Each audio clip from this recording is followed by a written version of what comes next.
সারা দেশে রানিং স্টাফদের কর্মবিরতি প্রত্যাহারের পর ট্রেন চলাচল স্বাভাবিক হয়েছে। রাজধানীর কমলাপুর রেল স্টেশনে আছেন সহকর্মী ইসমাইল সর্দার। সেখানকার পরিস্থিতি জানতে সরাসরি চলে যাচ্ছি তার কাছে।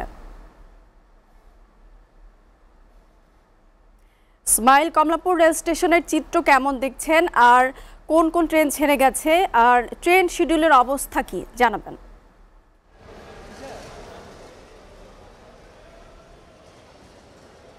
মনি, আমি এই মুহূর্তে আছি কমলাপুর রেল স্টেশনে। এই স্টেশনটি এখন আসলে দেখা যাচ্ছে যে যাত্রীদের বেশ আনাগোনা বেড়েছে, কিন্তু সকালে কিন্তু তারা তথ্যের ঘাটতিতে তারা অনেকেই আসেনি, যার ফলে ট্রেন প্রায় 3 থেকে 4 ঘন্টা লেট করেও আসলে তাদেরকে পায়নি।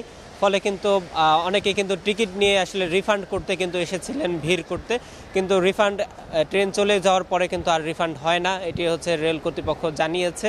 এ নিয়ে যাত্রীদের মধ্যে এবং স্টেশন ম্যানেজারের মধ্যে একটা বাক বিতণ্ডা লেগেই রয়েছে। আমরা স্টেশন ম্যানেজারের সাথে কথা বলেছি। স্টেশন ম্যানেজার যেটি জানিয়েছে, এই প্রথম 30 ঘন্টার যে কর্মবিরতি, এর ফলে শুধু কমলাপুর রেল স্টেশনে 1,20,00,000 টাকার মতো ক্ষতিগ্রস্ত হয়েছে। আমরা যদি একটু দেখতে চাই, যাত্রী গণমাধ্যমের পর নিউজ করার পরেই আসলে যাত্রীরা স্টেশনে আসলে আসতে থাকে এবং তারা হচ্ছে যে যাতায়াত যে স্বাভাবিক প্রক্রিয়া সেটি চলতে থাকে। কিন্তু এই যে তথ্যের কিছুটা ঘাটতি হওয়ার কারণে হঠাৎ করে যে ট্রেন চালু শুরু হয়েছে, এই বিষয়টা অনেকেই জানতে পারে না, যার ফলে স্টেশন প্রতি ট্রেনে 2 ঘন্টা করে লেট করছে বলে আমাদেরকে স্টেশন ম্যানেজার জানিয়েছে।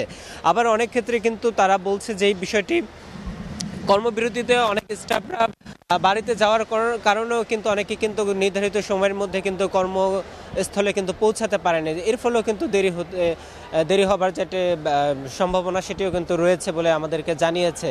তবে রিফান্ডের যে বিষয়টা, এটি নিয়েই স্টেশন ম্যানেজারদের সমস্যার সম্মুখীন হতে হচ্ছে এবং তারা বাকবিতণ্ডার মধ্যে জড়িয়ে যাচ্ছে। তো এই ছিল আমার কাছে সর্বশেষ পরিস্থিতি। নিশ্চয়ই আপনার মাধ্যমে পরবর্তী আপডেট আরও জানানো হবে। আপনাকে ধন্যবাদ ইসমাইল।